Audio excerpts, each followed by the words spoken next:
I already posted the final demo track, and yeah, I promised a walkthrough of the track to show you how I did everything and how I arranged the track. And yeah, let's begin with the track.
So this track is a pretty straightforward track. Let's take a little look at the piano in general. It's the first thing I like about that is that it really has a great and lovely, rich grand piano sound.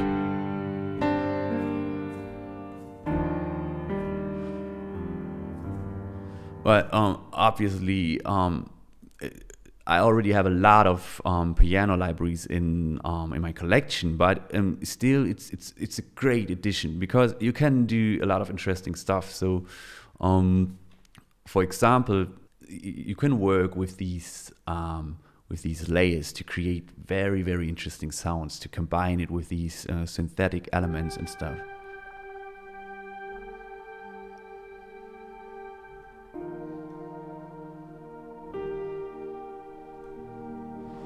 And I always enjoy if there's a lot of if there are a lot of possibilities to modulate the sound and stuff. But in this case, we went for a very straightforward assisting role of the piano, and we made it the perfect addition for this kind of orchestral and epic track. So let's take a look at the beginning. There's of course this pretty classic main pattern of the piano.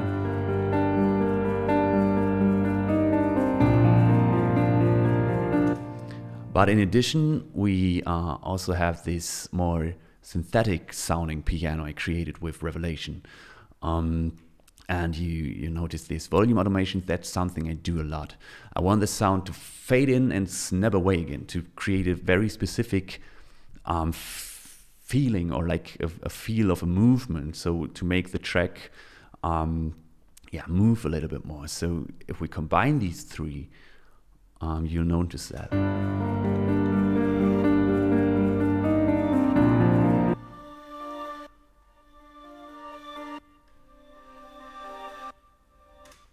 So that's pretty much it. In addition, it's pretty reduced in the beginning. I always enjoy if tracks build up because you want to have an evolution with the tension and stuff. But there's already quite some stuff going on. So we have some basses, some violas, some cellos, and horns. They are all created with Abbey Road 1 and the BBC O by Spitfire Audio, and it's pretty much my go-to library if it's for string and orchestra stuff.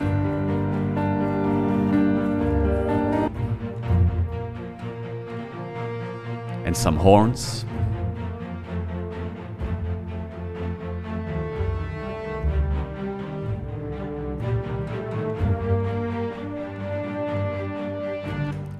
And what I did here is these strings have a classic staccato movement. They play the same, but Obviously, the violas are one octave higher, but it's like a nice supportive thing because they play a slightly different rhythm to the piano, and so combined, it's pretty nice.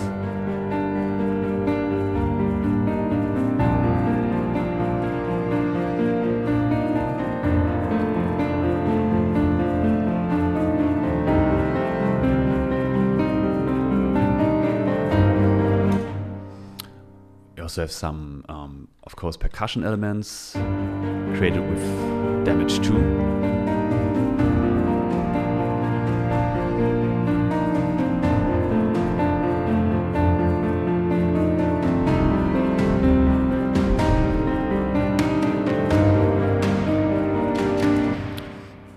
And we have this very dominant voice in the background, the solo vocal that really are a great addition to the track, in my feeling.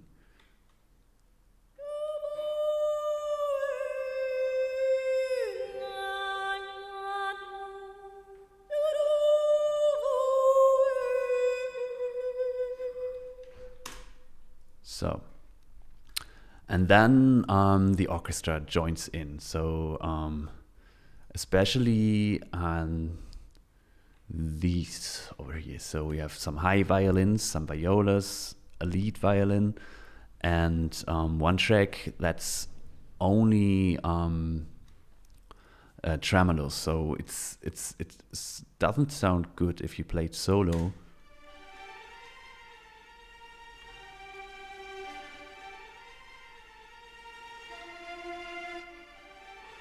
But by letting it join and reducing the volume again, it's like a sweet addition to with this specific tremolo sound. And I took away all the low frequencies, so it's only a nice addition in the high end of the track. If you combine these,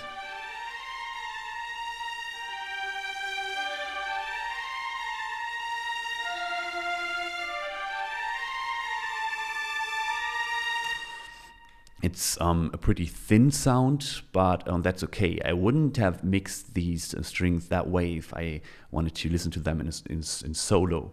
But because you always have to keep in mind that the whole track has to sound good. You always have to think about, do I need these frequencies of this specific instrument right now or not? So it's not about making the instrument sound great in solo, but make it sound great within the track. So that's why I took away the lower frequencies and stuff and some in the middle.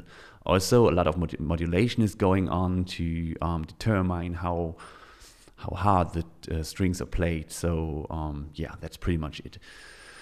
Let's jump to a part in the middle. It's pretty much my favorite part of the track because the solo cello and the solo violin join the track. I'm gonna solo them for one moment and combine them with the piano tracks to show you how great these 5 tracks like dance together. It's really a lovely sound, and as already said, a great supportive role of the piano in this track. It's great.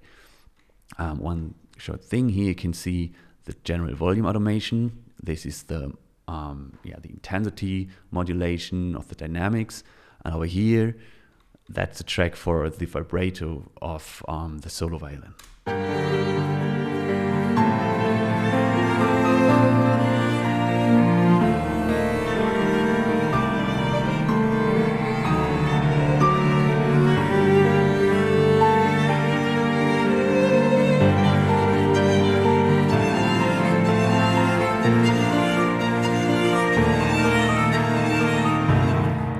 Let's focus on this part for now. If I take away the main rhythm piano, you notice that the piano and these 2 strings almost play the same thing, but with a few harmonies. So I don't want this different instruments to be like play different melodies the whole time. It's important to make them play the same thing at some points, and then to like slide away into an harmonic melody at specific places and slightly change the rhythm of some instruments. So over here, for example, the violin does something different to the cello and the piano, and if you listen to them soloed,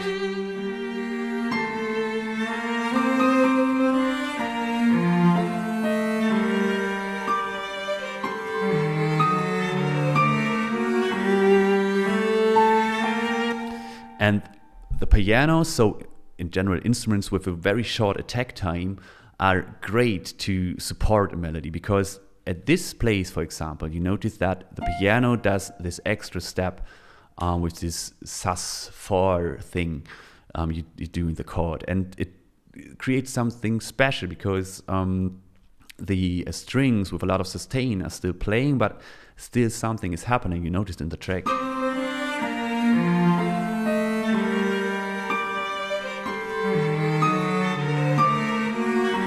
So now we get to the next part.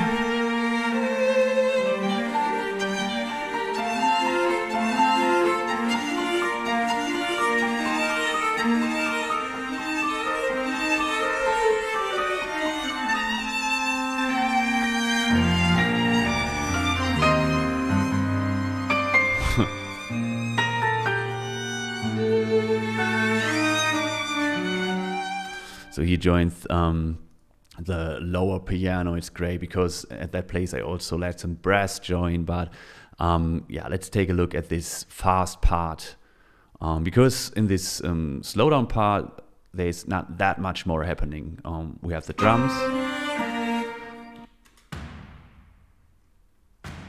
so nothing special. I'll focus on the piano for now.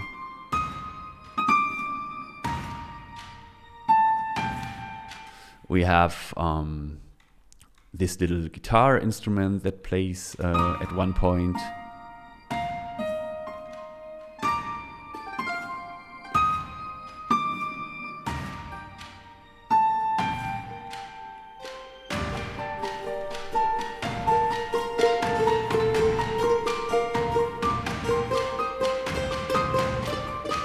Yeah, another instrument that has a short attack time and adds a different sound to the whole track. We have some low horns, classic sustainy, and we have these symphonic motion patches.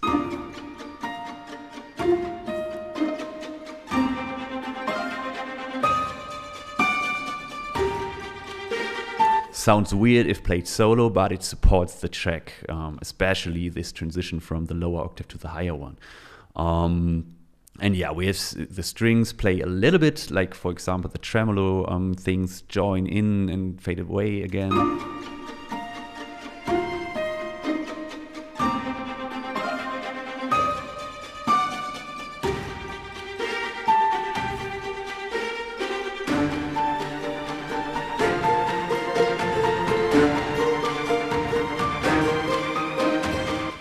And all the strings pretty much play the same thing in this fast part. There's, again, very small differences between the stuff they play, but only at specific points, because you always want one main melody to play. So don't confuse the audience. It's you know your track, like, because you worked on it all the time, but you can't expect that anybody who listens to the track immediately understands what you have in mind, and you only have one chance sometimes. So you have to focus on what's really important. Now let's listen to this fast part. We have the piano.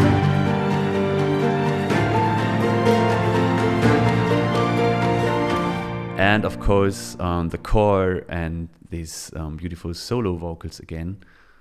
It's Roto P2 by Strezov sampling, by the way. It's a great core.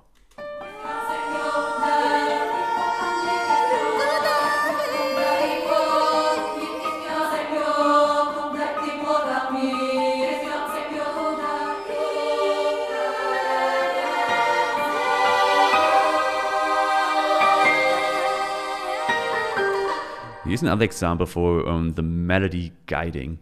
The core kind of follows the piano but changes over time. For example, with this sus4 thing again, that's always great with these like Bulgarian chords or something. It's always cool to play these weird I always love it if these harmonies like scratch with each other. It's a great thing.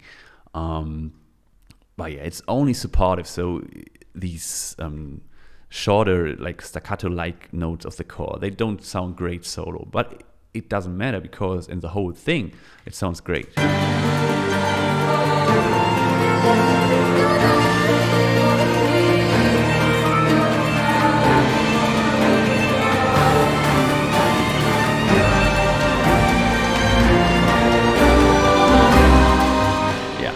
So that's another very interesting point, I guess, because notice that the high strings get lower at this place where this bum bum bum bum bum with the brass happens, and that of course has some reasons.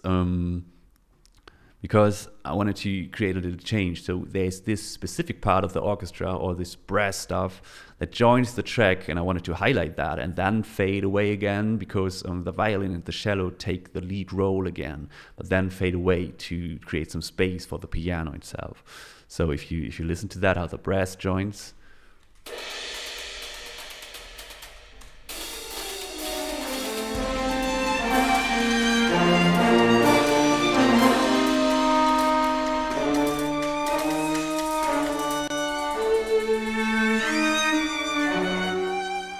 Exactly, and the cello fades away a little bit too at this point. And the piano does some stuff that's pretty cool too, because it's the first time you really have some multiple octave playing by the piano, which is always cool if you like play it with full energy and stuff.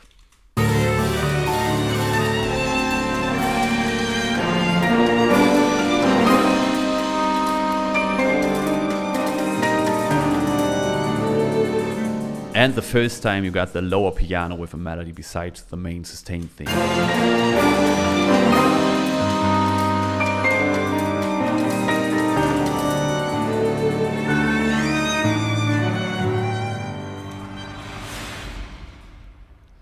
And that's pretty much it. So it's not that much. It's only about the use of the strings. So you want different octaves throughout your orchestra, and you want it to play the same at specific times, but you also want to go for another harmonic melody at specific places. So that's pretty important. There's no rule for that. Just always keep in mind, like, does this specific harmony make sense right now? Do I need it? Or is it only like I want to show off that I'm able to create harmonies? And that's not what's it about. Yeah, we have some more brass here. And I created some specific space for the whole orchestra. I created a soundtrack for the whole string group. It's pretty wet just to make it like connect a bit better with the whole soundtrack. And because in the beginning it was like too upfront, and I wanted it to get back in the background of the track. That's why I created this specific equalizing for the reverb of the strings, take away some high notes and some of the low one to support more like the frequencies around 1K to create this specific sound.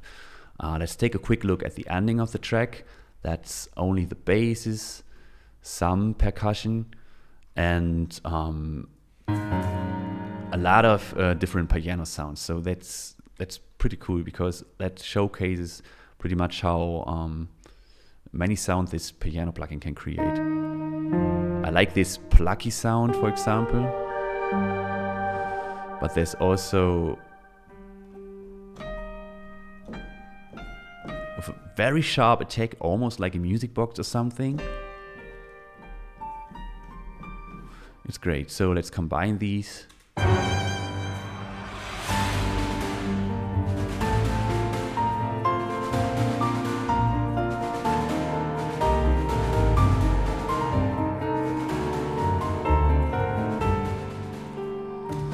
What I did there is I grabbed the melody the piano plays in this middle part, but also now the piano plays the melody of the cello, the solo cello, and the solo violin. So it kind of recaps the track. You have this stuff in the middle of the track. It already get hinted in the beginning, and you have it in the end, but only the piano.